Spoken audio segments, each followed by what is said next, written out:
गुरुजी, मौत एक बड़ी मिस्ट्री है। हाँ। और मौत के टाइम जो भी पेन होता है, इमोशनल, फिजिकल, और कहीं ऐसा भी सुना है कि मौत के टाइम जो अपना थर्ड है या पीनियल ग्लैंड है, वहाँ से कोई एक ऐसा मतलब केमिकल या रस का रिसाव होता है जिससे एक समाधि सुख मिलता है।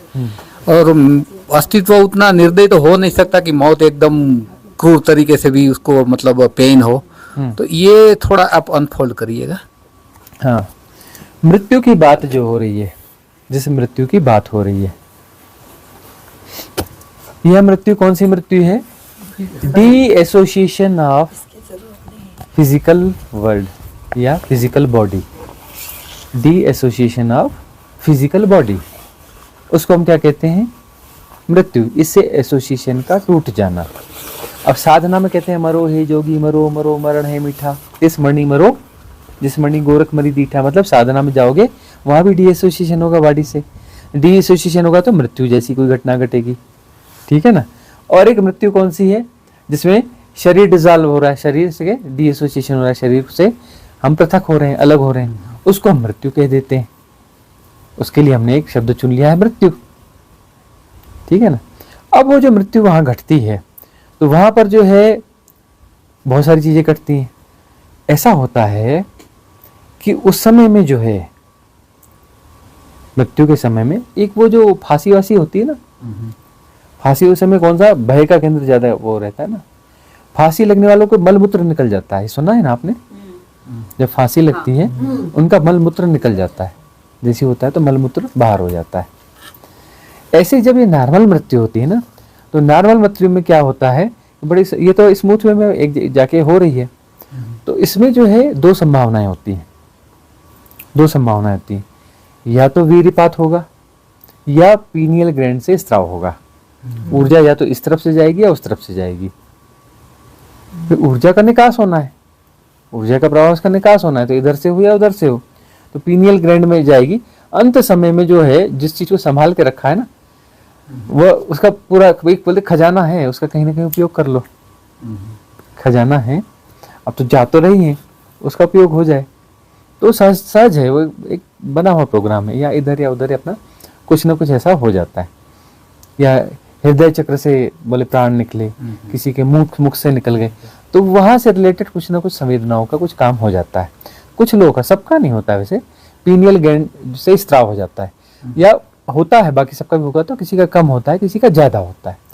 तो किसी का बहुत ज्यादा हो जाएगा तो समाधि जैसा सुख मिलेगा। मतलब वहां पर जो है ना एकदम एक हाँ रिलैक्सेशन के साथ में एक अलग अलग किस्म की, एक्चुअली एक उत्तेजना किस्म की होती है ना। एक बड़ी मीठी सी उत्तेजना होती है, उसमें एक बड़ी मीठी सी उत्तेजना होती है जो सतोरी में घटती है। वो सतोरी वाली जो है ना, एक मीठी सी उत्तेजना वहां पे घटती है। तो ऐसा होता है।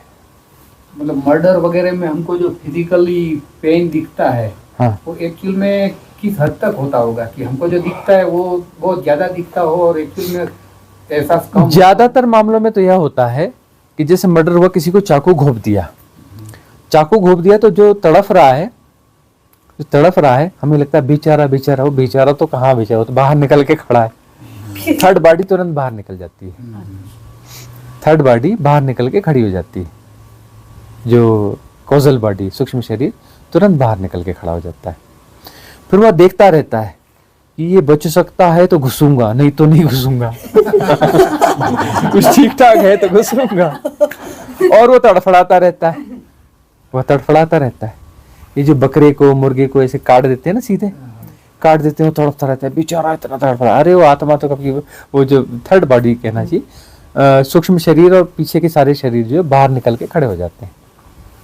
वो खड़े हो जाते हैं और फिर देख रहे, वो अपना सूक्ष्म शरीर डिसीजन लेता रहता है, क्या करूं क्या करूं क्या करूं, है ना। अरे इसका नहीं बनने वाला, निकलो यहाँ से। या फिर लगता है हाँ हाँ ठीक है ठीक है ठीक है, अरे ज्यादा कुछ नहीं हुआ है, उसको इलाज के लिए हॉस्पिटल ले जा रहे हैं, वो कर रहे हैं, घुस जाते थोड़ी देर के लिए ना। तो फिर वो जैसे ही अपना वो घुसता है, वापस घुसता है ना, तो वहां पर जो है बेहोश हो जाता है। एक ये भी है ना कि साधक की जीवैषणा तो शायद उतनी स्ट्रांग होगी नहीं, तो वो ज्यादातर अवॉइड ही कर देगा। हाँ, साधक फिर अपना वो उस हिसाब से डिसीजन लेगा ना कि अरे ये बॉडी बच सकती है, इतनी साधना हो गई, फिर स्कूल का बस्ता उठाऊंगा, फिर पता नहीं सब भूल भाल जाऊंगा, इसी में ट्राई करके देखते हैं, है ना, ये ठीक ठाक हो सकती है तो ट्राई करके देखते हैं, या कुछ कहता नहीं नहीं ज्यादा डैमेज हो गई, रहने दो यार, फिर स्कूल का बस्ता उठा लेते, है ना।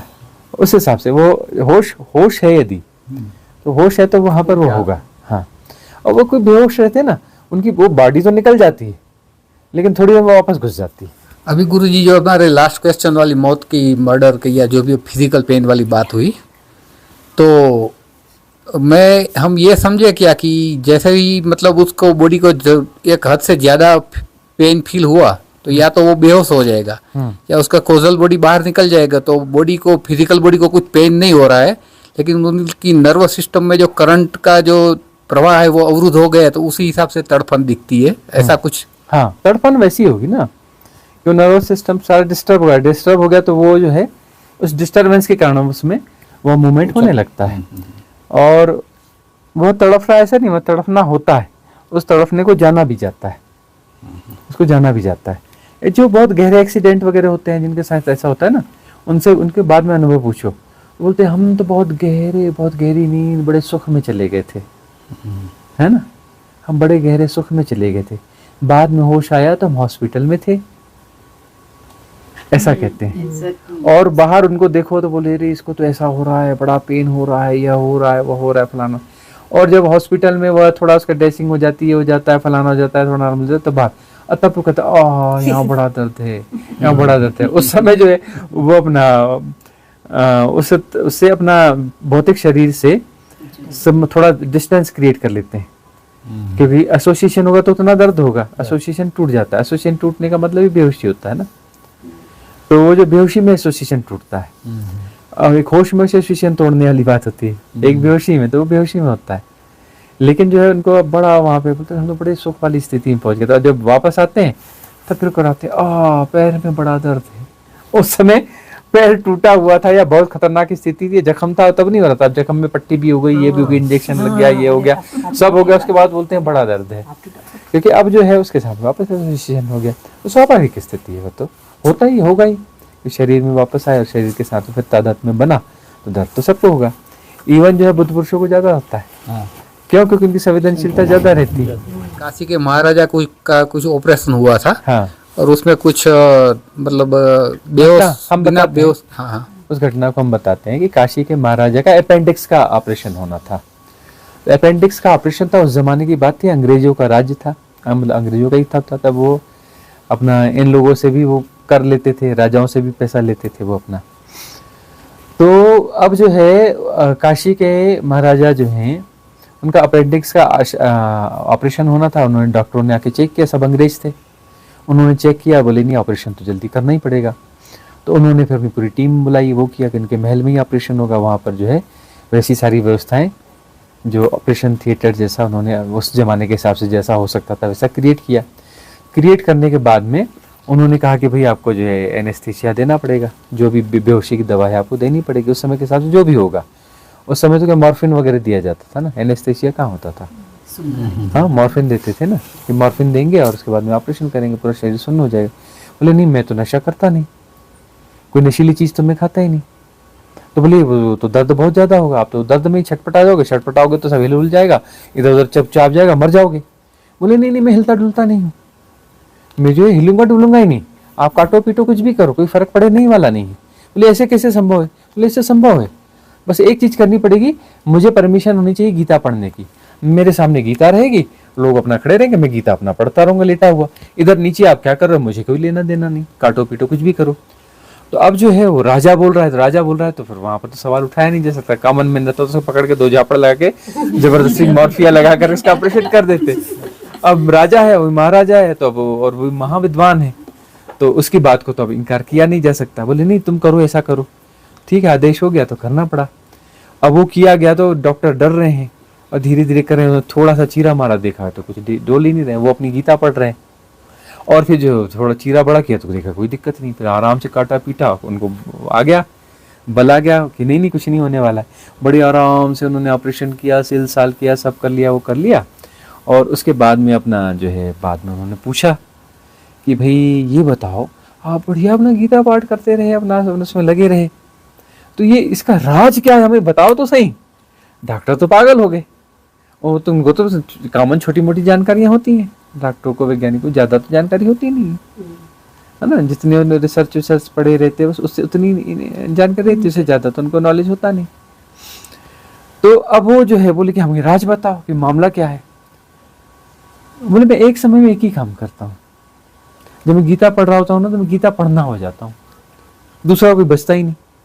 किसको दर्द होगा, दूसरा कोई होगा उसको ना दर्द होगा, मैं तो हूं ही नहीं, मैं तो गीता पढ़ना हो गया, मैं गीता पढ़ना हो गया, मैं तो उसके अलावा बचा ही नहीं। किसको दर्द होगा, कहाँ दर्द होगा, कौन है कौन जिसको होगा, मैं तो मौजूद ही नहीं, मैं तो गीता पढ़ना हो गया। द्वैत तो बचता ही नहीं, अद्वैत। इसका मतलब तो ये हुआ ना कि उसने अपनी जो चेतना जो है उसको वहां से हटा दी पूरी तरह। पूरी चेतना शरीर से हटाकर जो कृत्य हो रहा है उसमें पूरी चेतना डाल दी, कृत्य में ही पूरी चेतना डाल दी अपनी। तो ये एक रेयर उदाहरण है, ये सबके लिए नहीं है, सबके लिए होना चाहिए। ऐसा पागलपन हम करते हैं या दूसरा ऐसा प्रदर्शन करने की कोशिश करें, ये सब पागलपन है। तो उनके साथ होता था तो होता था, ठीक है, कोई कॉमन नियम नहीं होते, सबके लिए नहीं होते।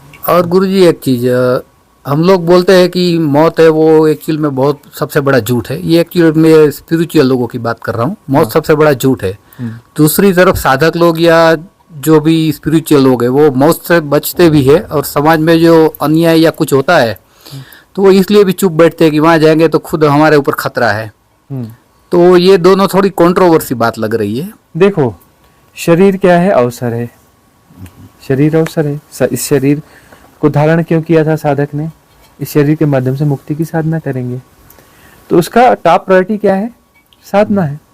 तो वह जो है शरीर को बचाना है, साधना पूरी नहीं हुई है ना। और रहा सवाल अन्याय और उसका, वो तो सदा होता रहता है, आपको यहाँ दिख रहा है। अरे इतनी बड़ी धरती में हजारों लाखों जगह हो रहा है और लगातार हो रहा है, कभी रुकता ही नहीं। और न्याय अन्याय क्या है, पक्ष और विपक्ष है ना। किसी जगह पे ये इस अन्याय को इसको बड़ा अन्याय माना जाएगा, किसी जगह छोटा अन्याय माना जाएगा, किसी जगह अन्याय नहीं माना जाएगा, इसको न्याय माना जाएगा। वही सेम घटना है, एक पक्ष न्याय मानेगा, दूसरा उसको अन्याय मानेगा। हाँ, जिसके साथ अन्याय हो रहा है बोलता है मेरे साथ अन्याय हो रहा है, जो अन्याय कर रहा है बोलता है कि मैं न्याय कर रहा हूँ, इसने गलत किया, मैं उसकी सजा दे रहा हूँ उसको, है ना। तो इस प्रकार की चीजें हैं। तो न्याय और अन्याय के फैसला कौन करेगा, जो मन में जिएगा, और जो मन में है ही नहीं वो काहे का फैसला लेगा, बोलेगा ठीक है जो हो रहा है, सब हो रहा है, सब जाना जा रहा है ना। आप अपने जो जानते रहो, सब हो रहा है और जाना जा रहा है। गुरुजी, ऐसा लगता है कि साधक को तो बहुत स्वार्थी होना चाहिए।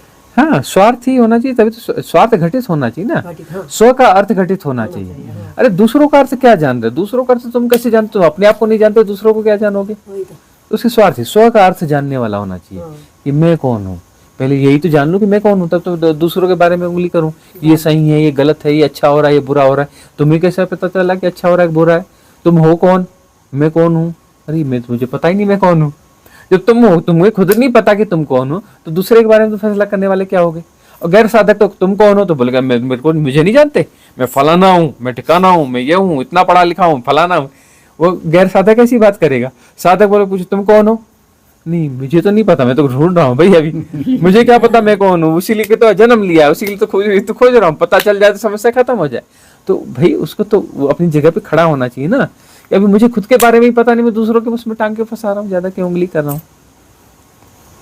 इसी समझ से वो इन्फ्लुएंस से बाहर आ जाएगा टोटल। हाँ, वो बाहर आ जाएगा और स्वयं को डिजॉल्व करना है। और स्वयं यदि हम डिजॉल्व हो गए तो फिर प्रति संवेदन होगा, उसके बाद उनके माध्यम से यदि कुछ घटना है तो घटेगा। कोई देशना मिलनी है दूसरों को तो मिलेगी, दूसरों को कोई देशना मिलनी है तब मिलेगी ना। कि जब स्व को जान लिया तो स्व को जान लिया ने सबको जान लिया। स्व तो मार्ग है ना, परम होने का मार्ग है, परमात्मा होने का मार्ग है, सब जान लिया। और सब जान लिया तो फिर दूसरों की मदद अपने आप से होगी, परमार्थ अपने। इस परमार्थ उससे होगा जिसका स्वार्थ सद गया, जिसका स्वार्थ ही नहीं सुधा, उससे परमार्थ क्या होगा। जो खुद का ही कल्याण नहीं कर पाया, दूसरों का कल्याण क्या करेगा। पहले खुद का कल्याण करना पड़ेगा ना, खुद का कल्याण होगा तो दूसरों का कल्याण अपने आप होने लगेगा। उससे निमित्त बनने के बाद होगा। गुरुजी, आजकल पता नहीं ऐसे मैं, मेरा, हमारा ऐसा करने के टाइम पे कुछ होता है अंदर, यू नो। हाँ, वो पता चलता नहीं, ये मेरा, अरे मेरा तो कुछ है नहीं। ये मैं, अरे मैं तो कुछ है नहीं। अब प्रयोग तो कर रहे हैं, व्यवहारिक सत्यों में प्रयोग करना पड़ता है मैं मेरा, व्यवहारिक सत्य अपनी जगह काम करते रहेंगे। देखो ऐसा नहीं है, अभिनय पूर्वक तो सब करना पड़ेगा, मैं मेरा भी करना पड़ेगा, कहीं पर वो कुछ करना ही पड़ेगा। एक और बात रह गई कि भाई कहीं कोई न्याय घट रहा है तो कई बार प्रतिसंवेदन हो जाएगा, प्रतिसंवेदन होना है तो हो जाएगा। प्रतिसंवेदन का मतलब हम बीच में नहीं, हम निमित्त है, हमारे माध्यम से वहां यदि कुछ होना है उसको बचाया जाना है तो बचाया जाएगा, लेकिन हम देख रहे हैं, हम जान रहे हैं, हमारे माध्यम से हो रहा है, लेकिन हम नहीं कर रहे हैं, हमारे माध्यम से हो रहा है, भाई हमें नहीं पता हो रहा है, वो जाकर के उसको बचा लिया या हेल्प कर दिया, कुछ कर दिया, हो रहा है, वो प्रतिसंवेदन कहलाया। एक हम प्लानिंग करके कर रहे हैं, एक हो रहा है प्रतिसंवेदन, प्रतिसंवेदन के माध्यम से हेल्प हो रही तो हो जाएगी और नहीं हो रही तो नहीं होगी, ये प्रतिसंवेदन है। और एक ऐसा है कि हम मन में दूध है, अरे उसकी हेल्प करूं कि नहीं करूं, ये करूं कि नहीं करूं, ये द्वंद्व है। और एक ऐसा है या तो हेल्प हो जाएगी या नहीं होगी, बीच का कोई मैटर ही नहीं हो, प्रतिसंवेदन है, दोनों प्रतिसंवेदन है, या तो होगी या तो नहीं होगी, प्रतिसंवेदन है। और एक ऐसा है कि द्वंद्व में करूं कि नहीं करूं, अरे इसको क्या करना चाहिए, अरे ऐसा अरे वैसा, ये द्वंद्व है। अच्छे कर्म करने से भी मुक्ति होती है गुरु जी? नहीं, अच्छे कर्म करने से फिर से अच्छा जन्म होता है, मुक्ति कहाँ से होगी? कर्म बंधन ही होता है। कर्म बंधन नहीं होता है, मुक्ति बड़ी घटना है, अच्छे बुरे के पार है, शुभ अशुभ के पार है, सारे गुणा भाग के पार है। गुणा भाग में रहोगे तो मुक्ति कैसी है? गुणा भाग में गुणा भाग रहेगा, तुमने अच्छा किया तो तुमको भी अच्छा करके दे देते हैं, है ना, तुमने इतना दान किया तो तुमको इतना मिल जाएगा, बात खत्म है। मुक्ति कहाँ से मिल जाएगी? बोले तुमने दान किए बदले मुक्ति दे देंगे। हाँ, तुमने जो है 1.25 किलो मिठाई चढ़ा दिया, तुमको बदले में तुम्हारे ये करो देंगे। हाँ, एक्सपेक्टेशन तो ऐसे ही करते हैं। हाँ, एक्सपेक्टेशन तो अनाप शनाप होती है। यानी मानवता के कुछ काम करते हैं। देखो अच्छी बात है, ये जो सीढ़ी तो बनेगी, यह जो है सीढ़ी जरूर बनेगी, दान करना अच्छी बात है, भूखे को भोजन कराना अच्छी बात है, अच्छी चीजें तो होनी चाहिए। अब इसलिए नहीं करते कि इससे क्या होगा, अरे भाई इससे भी होगा, हम उसका विरोध नहीं कर रहे हैं। यह स्वभाव है कि यदि हम कुछ जो है अच्छा करते हैं, अच्छे और अंदर से करते, गुणा भाग से नहीं करते, हमसे घटता है। अच्छा इसलिए नहीं करने कि ये अच्छा करेंगे तो ये इसका ये मिलेगा, इसलिए करते हैं कि अच्छा करने से हमें अच्छा लगता है, अच्छा करना चाहिए, वो हमारा आनंद है, अच्छा करना हमारा आनंद है। तो आनंद है तो फिर वह आनंद बढ़ता जाएगा, वो बढ़ते बढ़ते मुक्ति तक पहुंच जाएगा, परमानंद हो जाएगा, परमानंद यानी मुक्ति हो जाएगी। गुणा भाग है, वही कहते हैं दान करो तो दान जो है या सहयोग करो तो उसका ढिंडोरा नहीं पीटना चाहिए, बायां हाथ करे तो दाएं हाथ को पता नहीं चलना चाहिए, तभी वह होता है। पुण्य करो लाभ करो तो लाभ का ढिंडोरा नहीं पीटना चाहिए। प्रणाम गुरुजी। साधक है कोई तो उसका होश पूर्वक उसकी मृत्यु होती है, तो वो जान रहा है, कुछ घंटे पहले उसने सभी को बताया कि मैं जा रहा हूँ, तो उसका जो अगला जन्म होगा या नहीं होगा? उसका अगला जन्म होगा। तो ये सिचुएशन इधर हमारे घर में ही घटी है 2 महीने पहले। उसका अगला जन्म होगा जी। होश पूर्वक मरा है, हाँ जी। होश पूर्वक जन्मेगा, है ना। यदि वो बोल के गया है कि मैं तुम्हारे यहाँ ही जन्मूंगा तो तुम्हारे यहाँ ही जन्मेगा, तुम्हारे आसपास जन्मूंगा तो क्योंकि उसके पास फ्री विल है, होश से मरा है। अब वो जो वेट करेगा कि कब धारण हो रहा है, कब क्या हो रहा है, बड़े प्लानिंग में रहेगा, बराबर टाइम पे घुस जाएगा, है ना, और वो जन्म लेके आएगा। तो होश से मरा है तो उसका होश के जन्म होगा, और जो है बहुत संभव है कि वह अगले जन्म में अपना धीरे से बताएगा, धीरे से बुलाएगा, नीलम पहचाना कि नहीं मेरे को? वो हमारी 2 महीने पहले हमारे नानी का डेथ हुआ है। हाँ। 5-6 घंटे पहले उसने घूमना शुरू कर दिया, सोया नहीं रात को, ब्रह्म मुहूर्त में सबको बुलाया और बोला कि ये चाबी पकड़ो, मेरा पूरा काम हो गया, मुझे जाना है। स्नान किया और खुद ही लेट गई और बोला कि मैं जा रही हूँ, और वो चली गई, बिल्कुल एकदम शांत उसमें। 2 महीने पहले ही हुआ। ठीक है, ऐसी सोल्स जो है होश से शरीर छोड़ा है तो होश से फिर से जन्म होता है इनका। और हाँ, मतलब फिर ये है, इनकी संभावना होती है कि अगले जन्म में इनकी साधना, थोड़ी बहुत साधना तो जरूर रही होगी, तभी तो होश से गए हैं, जीवन में सहजता सरलता रही होगी, कुछ साधना। तो अगला जो जन्म होगा, अगला जन्म साधना में और गहरे जाएंगी, इनके जीवन में साधना उतरेगी और बहुत बहुत गहराई आएगी। ऐसे साउथ की बहुत ज्यादा जन्म तो नहीं बची होगी ना फिर? हाँ, एक्चुअली ऐसे जो है लगभग श्रोतापन्न की स्थिति में आ जाते हैं, नहीं आए हो तो अगले जन्म में श्रोतापन्न तो हो ही जाएगा, मतलब ज्यादा से ज्यादा 7 जन्म होंगे। जैसे अभी स्वामी जी 3-4 महीने पहले हमारे पड़ोस में बुजुर्ग बैठे रहते थे, तो मैं आम लाया, मैंने उनको आम दे दिया और उनने आम खाया और आधे घंटे बाद वो शांत हो गए। हाँ तो ये क्या? हाँ, ये ऐसा होता है कि उनको जाना तो है, लेकिन कहीं पर थोड़ी सी कोई जो एक करंट वाली कोई प्यास, कोई पिपासा बची है, उनकी कोई वासना बची है, तो वहाँ पर प्राण उनका अटक जाता है, वहाँ उनका प्राण अटक जाता है। तो फिर वो डिमांड करते हैं और उनको मिल गया तो बड़ी अच्छी बात होती है। मरता हुआ आदमी को छोटी मोटी चीज़ मांगे ना, और उसको दे देना चाहिए, नहीं तो वो प्रेत योनि में वो भटकता रहता है छोटी मोटी चीज़ के लिए। मांगा था नहीं, मैं तो वैसे दे दिया था मैंने उनको। हाँ हाँ हाँ। बैठे थे तो बुजुर्ग थे, मैं देता रहता था, तो दे दिया था, तो आधे घंटे बाद तो वो शांत हो गए। हाँ, और ठीक है, उन्हें अब जाना था, हो गया। अपने को तो ऐसा नहीं, इसमें अपना क्या है। हाँ, उनकी तृप्ति होगी उससे तो। अद्वैत के अंदर तारतम्य का स्थान किधर रहेगा? अद्वैत के भीतर तारतम्य का स्थान किधर होगा?